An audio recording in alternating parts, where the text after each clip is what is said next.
Muslimin dan muslimat yang dirahmati Allah sekalian, ujian Allah buat mai kat kita ni, Allahu akbar tuan-tuan. Sampai ke tahap percaya ke tak percaya kata COVID-19 ni ada. Allahu akbar tuan-tuan. Kalau saya terima, saya kata tuan-tuan 10 kali terima. Kerana saya tak rancak main WhatsApp, tuan-tuan lagi rancak. Kalau saya boleh terima benda tu, tuan-tuan tentu terima.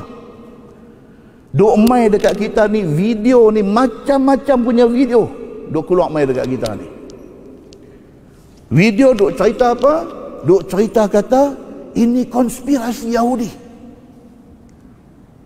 Duk mai kat kita ni, hak Melayu, hak Indonesia, hak cakap orang putih, duk mai kat kita ni, duk habaq kata apa? COVID-19 ni sebenarnya tak ada apa. Ini konspirasi. Yahudi saja create cerita tentang COVID-19 ni. Nak suruh kita ni jadi syirik kepada Allah. Nak suruh kita ni tak takut Allah, takut dekat kuman. Mereka duk habaq macam ni. Satu pula kata, tuan-tuan jaga baik-baik. Ini cerita COVID-19 ni, ini cerita Illuminati. Kita yang tak pernah tahu apa benda Illuminati ni pun, kita pun terpengaruh. Dan kita pun kata, betul puak-puak ni tak guna betul. Mereka nak perosak orang Islam. Ada kata no, COVID-19 ni, ini grand design. Satu design besar oleh satu golongan kapitalis, golongan nak buat duit, golongan yang duk cari duit ni. Mereka create cerita COVID-19 ni. Mereka manipulate angka-angka yang kata orang kena COVID-19 ni, tunjuk sampai berapa puluh juta orang kena dan sebagainya. Lepas itu mereka nak jual vaksin. Ada macam ni, biar cerita pun ada. Keluar mai juga. Mereka kata, tuan-tuan, tu saya duk peduli, tu saya duk takut dengan COVID-19 ni semua. Ini semua cerita karut. Dia kata, cerita nak merosakkan orang Islam semua. Macam ni cerita sudah keluar. Adakah pasal? Dia kata sampai sembahyang jemaat pun tak bagi buat. Macam ni dia cakap. Adakah pasal? Dia kata sampai sembahyang sah tak boleh nak rapat. Kalau sekiranya kita tak ikut apa yang Nabi suruh, Nabi suruh rapat sah, kita tak rapat, macam mana kita nak minta doa suruh Allah angkat COVID-19? Allah nak terima kalau sekiranya sunnah Nabi pun kita tak ikut? Dia masuk tuan-tuan, macam jarum peniti masuk, dia jalan ke dalam darah, dia pitikam jantung kita. Kita dengar pun tergedik-gedik. Kita pun baca-baca, benda ni logik. Kita baca-baca, biar betul, kita kata. Muslimin dan muslimat yang dirahmati Allah sekalian. Dia buat main pula, dia kata takat jemaat tak bagi buat, takat semayang tak boleh rapat, boleh gagah berkira lagi. Ni sampai haji umrah pun tak boleh pergi ni. Apa nak jadi? Dia kata lagu tu. Mereka kata sudah sah. Benda ni adalah teori konspirasi pihak musuh Islam saja. Dia nak bagi kita takut dengan benda-benda yang macam ni. Sedangkan benda-benda ni adalah benda yang sengaja dicipta untuk nak rosakkan orang Islam. Dia persoalkan, betul ke ni? Duk ikut SOP ni, betul ke? Oh, ustaz duk baca kitab tak payah pakai, kita duk dengar kena pakai. Dia pergi ikut tu pula dah. Oh, hampir restoran boleh, hampir supermarket, hampir shopping mall boleh. Oh, main masjid ni lagu banyak pantang larang. Dia duk main ni tuan-tuan, kita dengar pun dia masuk pergi sampai ke hati, dia pergi pusing dalam otak kita. Kita pun duk fikir-fikir, betul juga. Muslimin dan muslimat yang dirahmati Allah sekalian.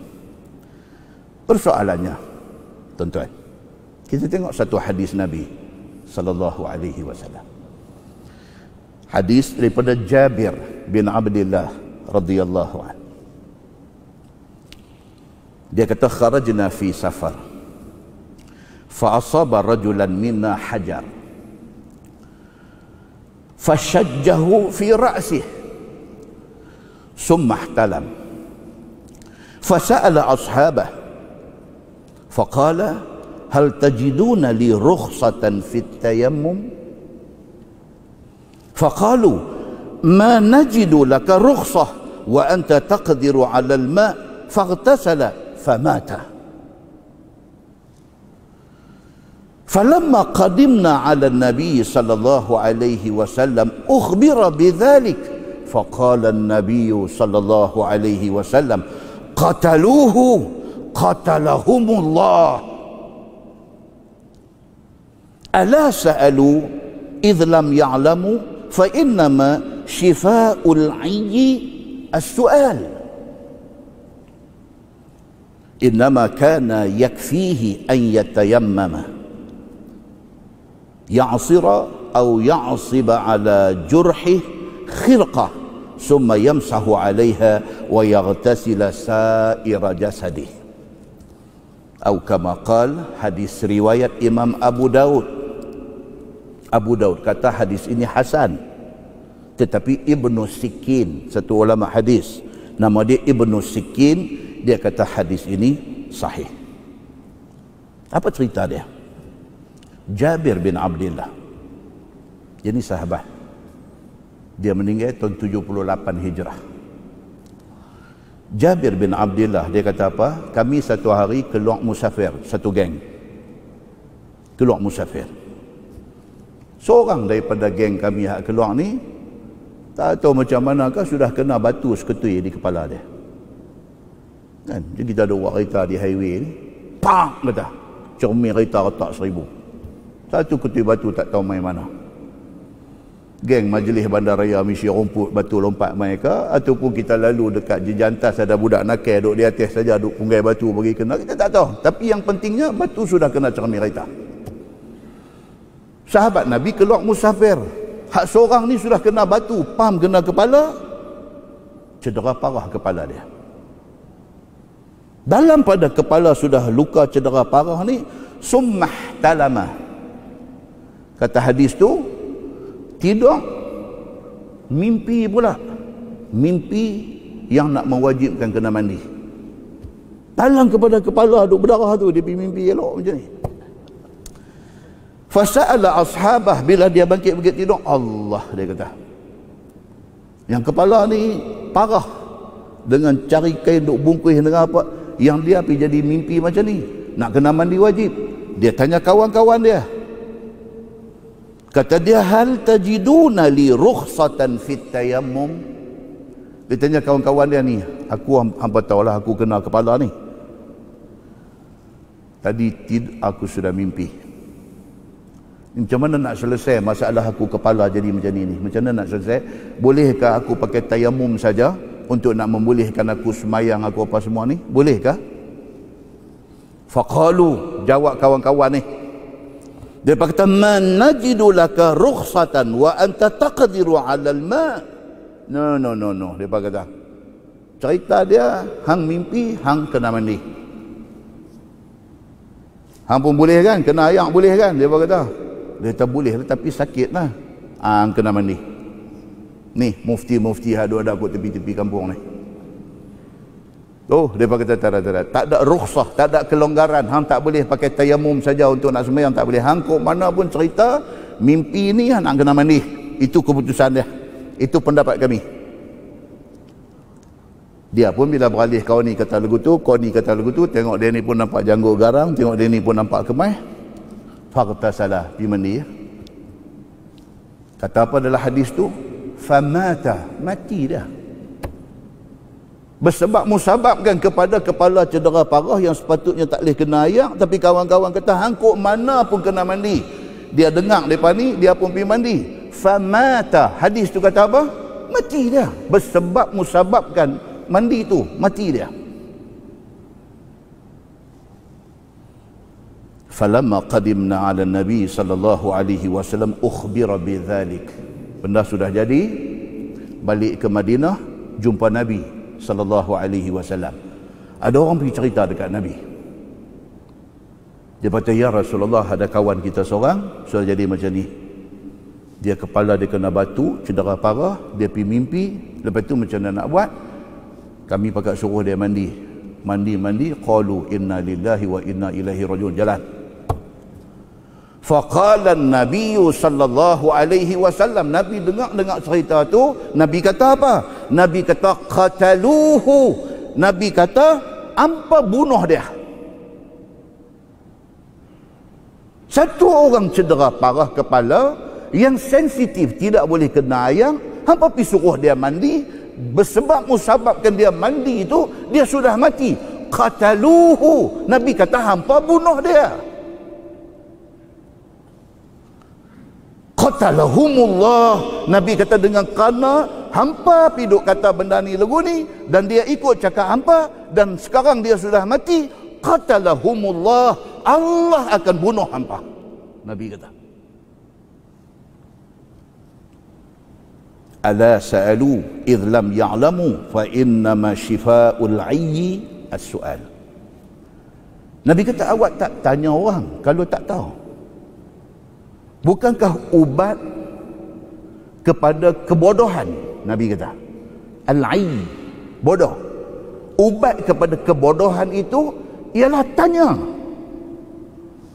Hampa mandai-mandai pergi buat cerita macam ni, ini sudah jadi kepada kawan hampa, kepada saudara hampa. Innama kana yakfihi an yatayammam. Nabi kata sebenarnya cukup dengan tayamum sahaja kepada dia ni. Dia tak payah pergi mandi, tayamum. Tayamum macam mana tuan-tuan? Ni nak ganti mandi wajib ni, tayamum macam mana? Bukan pergi rolling dalam debu tu, pergi terjun atas debu, rolling daripada rambut sampai ke... Bukan. Tayamum ni apa? Tayamum ni guna debu yang bersih, sapu muka dan 2 tangan. That's it. Habis ni mandi macam mana? Ni bukan cerita nak semayang, ni cerita mandi ni. Macam mana mandi pun itu cara dia. Nabi kata ini ilmu, ini ilmu. Atau Nabi kata apa? Wa ya'sira au ya'siba ala jurhihi khirqah. Nabi kata ataupun buat apa? Kawasan yang luka tu berbalut, berbandage, bersimen misalnya. Bila nak semayang, Nabi kata apa? Titikkan air di atas balutan itu dan sapu aja. That's it. Kamu sudah boleh sembahyang. Itu penyelesaian kepada orang yang kena masalah macam ni. Muslimin dan muslimat yang dirahmati Allah sekalian, Nabi kata apa? Summa yamsah alaiha, sapu di atas kain balut tempat luka tu, sapu di atas dia, wa yaghsila sa'ira jasadi. Kalau nak mandi, kawasan anggota lain boleh mandi, tapi kawasan cedera tu jangan pergi duduk jurih air, memadai dengan titik air dan sapu. Hadis itu hadis sahih menurut Ibnu Sikin, dan Imam Abu Daud kata hadis itu hasan. Muslimin dan muslimat yang dirahmati Allah sekalian, sahabat Nabi suruh dia dimandi. Pasal apa? Pasal sebahagian daripada sahabat Nabi duk ingat ini perintah Allah. Perintah Allah apa dia? Nak angkat hadas besar kena mandi. Depa faham yang tu dan depa tak faham rukhsah. Dia faham macam tu. Itulah yang berlaku kepada kita pada hari ini. Bila mai COVID-19 ni, macam-macam pendapat sudah keluar. Tak mau ikut SOP yang ditentukan. Pasal apa? Pasal dia duk torah, dia duk reka, dia duk cari jalan, dia nak abang kata tak payah ikut SOP ni. Tuan-tuan, katalah kita tak ikut. Kita buat macam biasa, sembahyang semua rapat-rapat. Katalah buat macam tu. Katalah ia menjadi sebab kepada satu masjid ataupun 50% daripada orang yang ada ni dikena COVID-19 ni. Bukan sahaja kebodohan kita menyebabkan benda ni jadi lagu tu, bahkan dia membawa fitnah kepada agama. Muslimin dan muslimat yang dirahmati Allah sekalian, cerita suruh patuh SOP ni bukan cerita yang diputuskan oleh mufti-mufti Malaysia sahaja. Tuan-tuan, bukan mufti daripada Perlis sampai ke Sabah, Sarawak berbincang buat keputusan macam ni. Bukan tuan-tuan. Ini keputusan untuk nak buat SOP ini melibatkan ulama satu dunia. Alim besar Syekh Al-Azhar di Universiti Al-Azhar pun kata macam ni. Imam Masjidil Haram, Masjid Nabawi pun kata macam ni. Ulama besar di Qatar, Dr. Yusuf Al-Qaradawi pun kata macam ni. Ini bukan soal Illuminati. Ini bukan soal agenda Yahudi. Tetapi ini diputuskan oleh orang-orang yang alim agama. Mereka buat keputusan macam ni. Semua sependapat suruh ikut SOP ni. Mereka bukan suka-suka kata buat macam tu, buat macam ni. Tetapi semua benda ni telah dibincangkan, Dan sebelum mereka buat keputusan, pihak-pihak yang berwibawa dah brief mereka dah. Saintis yang duduk dalam makmal, duduk buat kajian tentang virus, sudah bagi briefing dekat mereka. Doktor-doktor pakar yang terlibat dalam bidang-bidang ni secara langsung dah pergi bagi briefing dekat mereka. Hasil daripada semua benda ni mereka garapkan dan mereka buat keputusan SOP ni mesti dibuat. Pasal apa? Pasal COVID-19 ni cara katanya apa? Dia mesti diputuskan rantaian dia. Putus rantaian ni maksud dia apa? Kita jadi bagi dia tak ada peluang untuk nak pergi ke orang lain. Kita putuskan benda tu. Muslimin dan muslimat yang dirahmati Allah sekalian.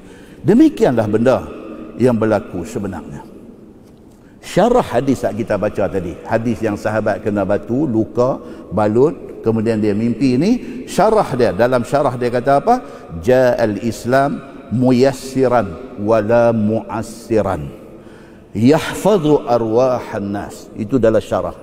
Dia kata maksud hadis tu apa dia? Dia nak beritahu kata Islam ni mai nak bawa kesenangan dan kemudahan, bukan nak bawa kesusahan dan kepayahan.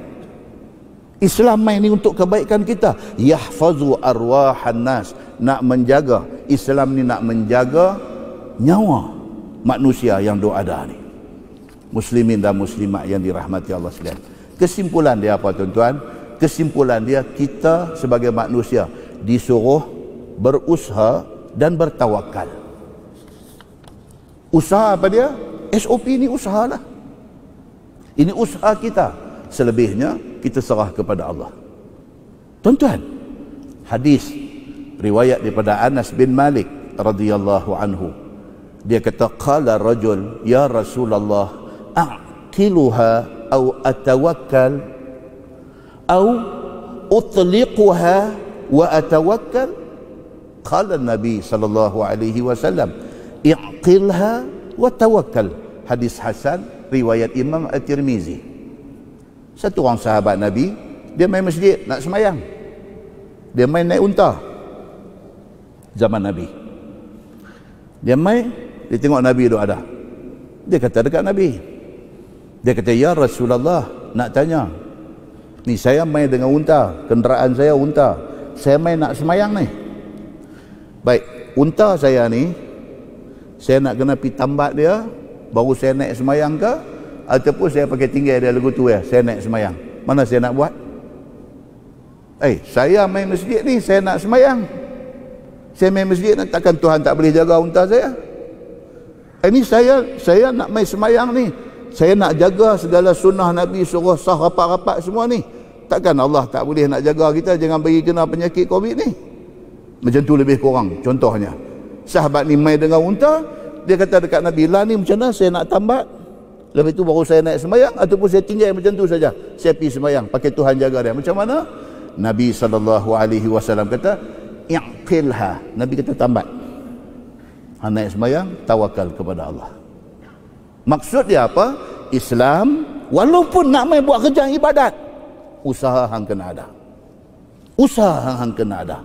Muslimin dan muslimat yang dirahmati Allah sekalian, kaedah dalam agama ada banyak. Di antaranya Nabi kata apa? La darar wa la dirar. Dalam kaedah fiqh kita duk mengaji. La darar wa la dirar.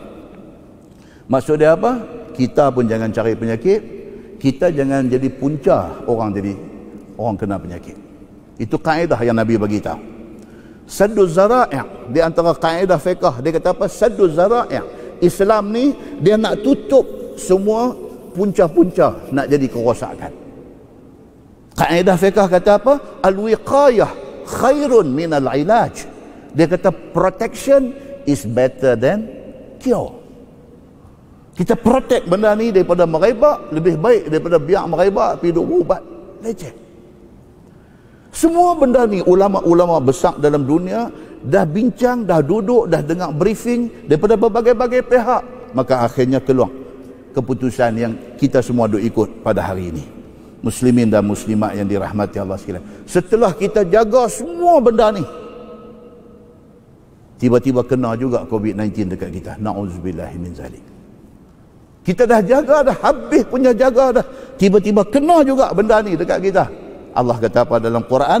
dalam surah At-Taubah ayat 51. Tuhan kata, qul lan yusibana illa ma kataballahu lana. Katakanlah Muhammad dekat depa ni, tidak akan kena apa-apa musibah dekat kita, melainkan benda tu Allah dah tulis dah kita akan kena. Itu tak boleh buat apa.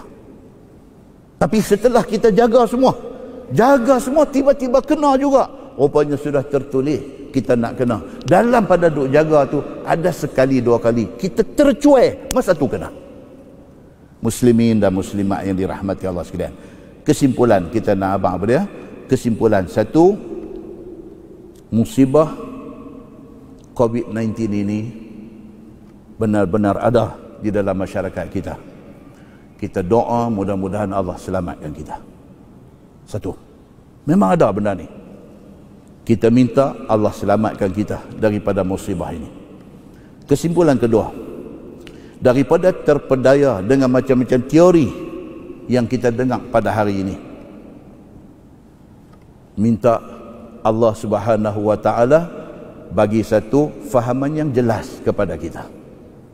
Kita duduk dengar macam-macam. Pada waktu ni semua merepek apa semalam mereka hantar mai kat saya satu video tu, dia ada 60 muka surat tuan-tuan.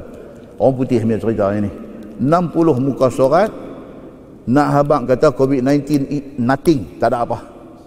60 muka surat. Kononnya ditulis oleh orang-orang yang cerdik pandai, saintis-saintis yang memang duk buat kajian virus ni. Mereka ni kata semua ni nothing. Hampa saja sudah kena tipu dengan orang yang tertentu, yang mereka ni ada agenda lain. Mereka nak jual vaksin mereka pergi create cerita macam ni. 60 bukti dikemukakan dalam viral tu.